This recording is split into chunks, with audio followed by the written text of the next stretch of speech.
आप देख रहे हैं एसडीएफ न्यूज़। मैं हूँ रियाज अंसारी। सबसे पहले तमाम देशवासियों को, महाराष्ट्र को और मराठवाड़े के जनता को 75वें अमृतोत्सव की बहुत बहुत दिल की गहराई से मुबारकबाद, आपको बधाई। और जो मराठवाड़ा जो आज़ाद हुआ था, भारत में उसका विलय हुआ था, उसको आपको सबसे पहले बधाई। आज 75वां हम एक जश्न मनाने जा रहे हैं और इसकी तैयारी पूरी औरंगाबाद शहर में करोड़ों रुपए लगा के हो रही है, क्योंकि अमित शाह जी भी आ रहे हैं और उस दिन 16 सितंबर को पूरे महाराष्ट्र के हम समझते हैं आमदार खासदार पूरे यहाँ रहेंगे। एक जश्न का माहौल रहेगा, क्योंकि मराठवाड़े को आज़ाद मराठवाड़ा जो तो भारत के अंदर आया था। और जैसा कहा जाता है कि निज़ाम सरकार के ज़माने में बहुत से अखबारात में आता है कि रज़ाकारों ने जुल्म किया था, कोई कहता है कि मुसलमानों जुल्म हुआ था। खैर वो एक अलग विषय है, क्योंकि वो विषय इतना पुराना है कि शायद हम पैदा भी नहीं हुए थे। लेकिन खैर में तमाम पुरानी बातों को मैं ना जाते हुए और पुराने मुर्दे ना खाड़ते हुए, मैं बड़े सम्मान के साथ, बड़े आदर के साथ, निम्रता के साथ औरंगाबाद के तमाम तीनों आमदार, 2 खासदार, हमारे मुख्यमंत्री एकनाथ शिंदे साहब और फडणवीस जी साहब और जो अमित शाह जी साहब से नाम में ये वीडियो बना रहा हूँ कि साहब ये देखिए, मैं जहाँ खड़ा हूँ ये हज हाउस है। ये हज हाउस के लिए पूरे औरंगाबाद शहर में धरने मोर्चे हुए थे, इसके वक्त आंदोलन भी हुआ था।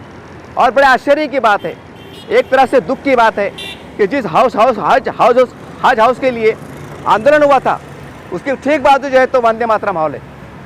उतने ही लागत का, उतने हिस्से से बना हुआ है, लेकिन वंदे मातरम खुल जाता है, उसका सम्मानजनक उद्घाटन हो जाता है, लेकिन हज हाउस का उद्घाटन नहीं हो पाता है। 2 साल बीत जाते हैं, हाजी बगैर हज हाउस को जाते हैं। क्या ये दुख की बात नहीं है? क्या ये एक तरह की नाइंसाफ़ी नहीं है? बहरहाल एक बहुत सुनहरी अवसर आया है कि 75वां अमृतोत्सव मना रहे हैं, मराठवाड़े के जश्न की आज़ादी मना रहे हैं। कि बहुत बड़ी बात है कि निज़ाम सरकार की जो हुकूमत थी उसका खात्मा हुआ और उसका विलय भारत में हुआ। लेकिन क्या वजह है कि आज इतने सालों से ये तैयार है, साल, 1.5 साल, 2 साल से हज हाउस खुला नहीं है। और बोल रहे लोग, पूरे महाराष्ट्र के आमदार खासदार यहाँ पर आएंगे, आमदार भी आएंगे, मुख्यमंत्री आ रहे हैं, जश्न में डूबेगा मराठवाड़ा कि हमने इसको आज़ाद कराया था। लेकिन आज़ाद जो जिससे कराया था वो बादशाह था मुसलमान, उसकी प्रजा थी ज़्यादा, मेजॉरिटी में मुसलमान। ठीक है, आज़ाद हो गया, बहुत अच्छी बात है, उसके ऊपर हम कुछ कहना नहीं चाहते हैं, क्योंकि हम भी देशभक्त हैं। हम भारत की धरती से प्यार करते हैं, तिरंगे के लिए, देश के लिए अपनी जान देना अपने लिए बहुत बड़ी बात, गर्व की बात समझते हैं। लेकिन हमें पत्रकार के साथ साथ, मैं एक मुस्लिम समाज से बिलोंग करता हूँ, मेरे मन में विचार आता है कि आखिर क्या कारण है कि हज हाउस बंद है। तो मैं अमित शाह जी से, देवेंद्र फडणवीस साहब से, मुख्यमंत्री एकनाथ जी से हाथ जोड़ के विनती करना चाहता हूँ। साहब, बहुत बड़ा अवसर है, जश्न का दिन है औरंगाबाद के अंदर, मराठवाड़ा की आज़ादी का जश्न मनाया जाएगा। तो क्या आपका दिल इतना छोटा है कि मुसलमानों के लिए उस दिन आप इसका उद्घाटन नहीं कर सकते? और बता दो कि मुक्ति संग्राम के दिन हम मुसलमानों को एक बहुत बड़ा तोहफा देने जा रहे हैं, हज हाउस का। इसी प्रकार से औरंगाबाद शहर के अंदर 2 ईदगाह की ज़रूरत है। एक मिटपुटे में है, जहाँ पर वक्फ बोर्ड की ज़मीन मौजूद है, गैजेट में नाम है, दरगाह का नाम है।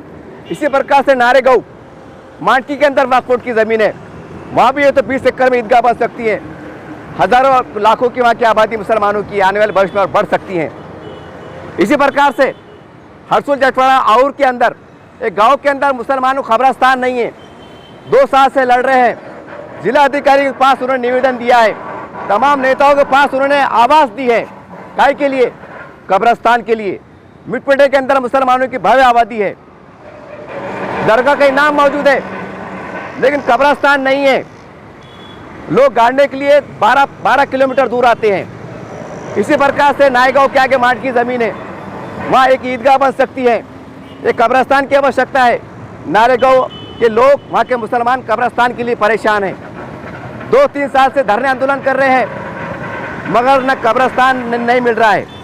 तो बताइए, मुक्ति संग्राम दिन का हम इतना जश्न मना रहे हैं और उसी मुस्लिम समाज को के दिल में एक दर्द है कि हम 2-3 साल से कब्रिस्तान के लिए लड़ रहे हैं।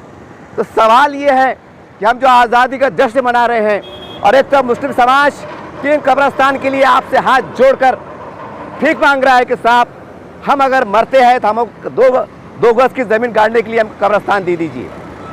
लेकिन 2 साल बीत जाते हैं, उसके लिए उन्होंने धरने आंदोलन भी किया है। मेरे चैनल पर रिकॉर्ड मौजूद है, कई सोशल मीडिया पर रिकॉर्ड मौजूद है, पेपरों में भी आया है। तो क्या कारण है, जबकि ज़मीन भी मौजूद है, अधिकारी भी मौजूद है, प्रशासन भी मौजूद है, आमदार भी मौजूद है, खासदार भी मौजूद है, वक्फ बोर्ड भी मौजूद है, लेकिन हाय अफसोस कि मुसलमानों को 3 कब्रिस्तान की ज़रूरत है, अभी तक नहीं मिला है।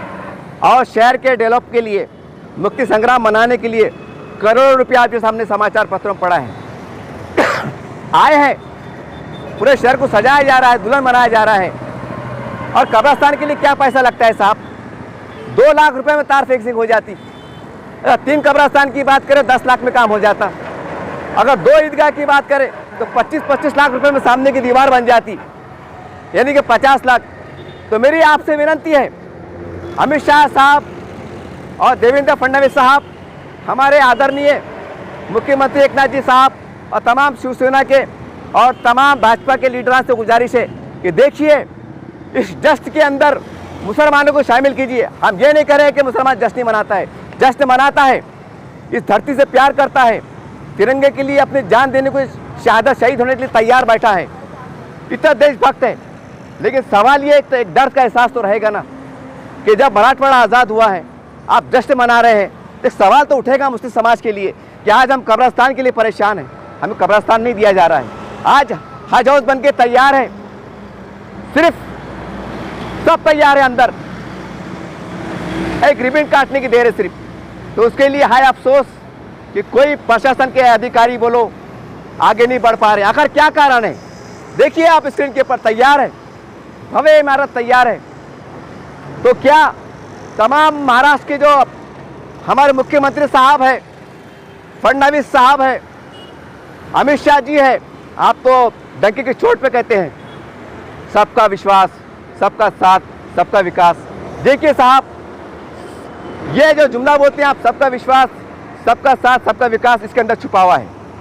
अगर आप ये इसकी रिबन काटते हैं 17 सितंबर को मुख्य, तो आप मुसलमानों का विश्वास जीतेंगे, आपको मुसलमानों को साथ मिलेगा और मुसलमानों का विकास होगा।